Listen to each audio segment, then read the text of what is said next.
The Northern Lights is the physical evidence of God's throne. Look how beautiful this is. Look how beautiful this is. Listen to the Matrix explanation as to why this is happening. The Matrix says the northern lights are caused by a stream of charged particles from the sun called the solar wind that collide with gases in the Earth's atmosphere. These collisions excite the atoms. And as they release this energy, they emit photons of light. Of course, they have a natural explanation for this. It's fake information. The Bible has a different explanation. The Bible indicates why this is there. This is John speaking in Revelation chapter 4, verses 2 through 3. John was one of Jesus' disciples, and he says, "Immediately I was in the Spirit, and behold, a throne was standing in heaven, and one sitting on the throne. And he who was sitting was like a jasper stone and sardis in appearance. And there was a rainbow around the throne, like an emerald in appearance." Let me show you what an emerald is. These are emerald stones. Okay, so it's like a green stone. Exactly what the Aurora Borealis looks like, the Northern Lights. So this is jasper and sardis, or sardine.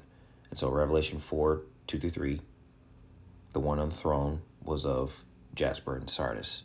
So this is the color of the one that was on the throne.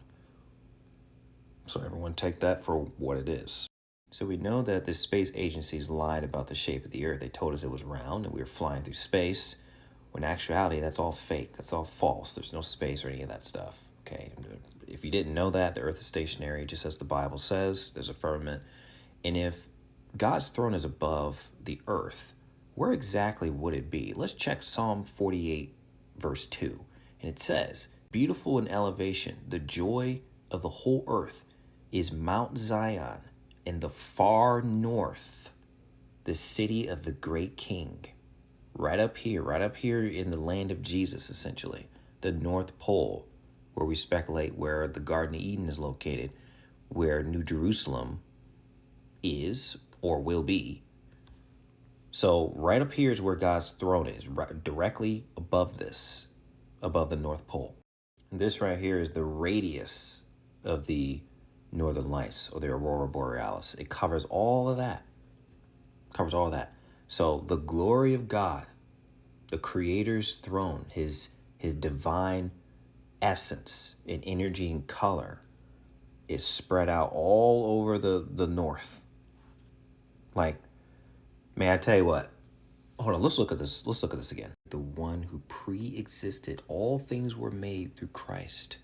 Check out the whole book of Hebrews. If you want to know who Christ is, his authority, and his significance, read the book of Hebrews, man. Like, look at this. Revelation 4, 2 through 3 says that around the throne is a rainbow, like an emerald in appearance. This comes from the throne of God. This is direct. This is in the north. It's exactly where the Bible says God's throne is. Like, stop listening to the Matrix in the mainstream telling you that this is space wind. Bro, that's cap. That's not space wind. This is the glory of God.